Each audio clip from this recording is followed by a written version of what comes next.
بسم اللہ الرحمن الرحیم۔ السلام علیکم ناظرین اکرام، ویلکم ٹو مائی چینل۔ رمضان میں نانی اماں کی یہ ٹپس ضرور آزمائیں۔ روزانہ سحری میں کم سے کم 2 گلاس پانی پینے کا معمول بنا لیں اور افطاری سے لے کر سحری تک پانی زیادہ سے زیادہ پئیں تاکہ جسم میں ہونے والی پانی کی کمی بھی دور ہو جائے۔ بہت سے لوگ رمضان میں جان بوجھ کر روزہ چھوڑ دیتے ہیں، حالانکہ ایسا بالکل نہیں کرنا چاہیے، کیونکہ رسول اکرم صلی اللہ علیہ وسلم نے فرمایا کہ جو شخص رمضان کا ایک روزہ سفر یا مرض کے بغیر چھوڑ دے تو پھر ساری عمر بھی اس روزے کے بدلے قضا روزے رکھے تب بھی اسے ایک روزے کی کمی پوری نہ ہوگی۔ سحری میں ہری الائچی کا قہوہ بنا کر پینے سے پیاس کی شدت کم ہوتی ہے اور دن بھر گیس بھی نہیں بنتی۔ افطار کے ٹیبل پر فروٹ چاٹ کے ساتھ چنا چاٹ بہترین ہے، کیونکہ جسم کو مناسب مقدار میں پروٹین دیتے ہیں، ڈائجیشن کے لیے بہترین غذا ہے، ہڈیوں کو مضبوط بناتا ہے اور تلی ہوئی اشیاء سے کئی زیادہ صحت مند بھی ہے۔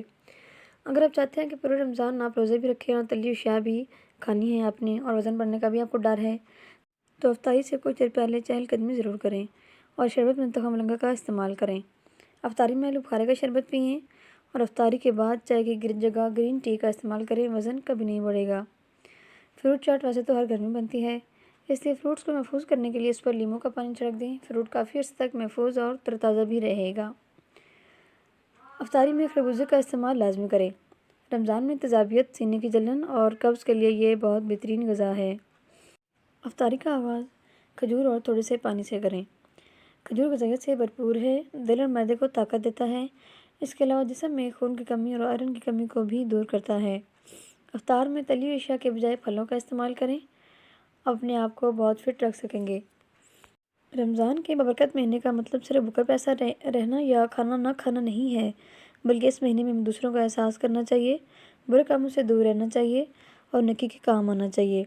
ایسے میں بہت سارے لوگوں کے یہاں بہت سارا کھانا زیادہ ضائع ہو جاتا ہے اور رزق کا ضائع ہونا بہت بڑا گناہ ہے۔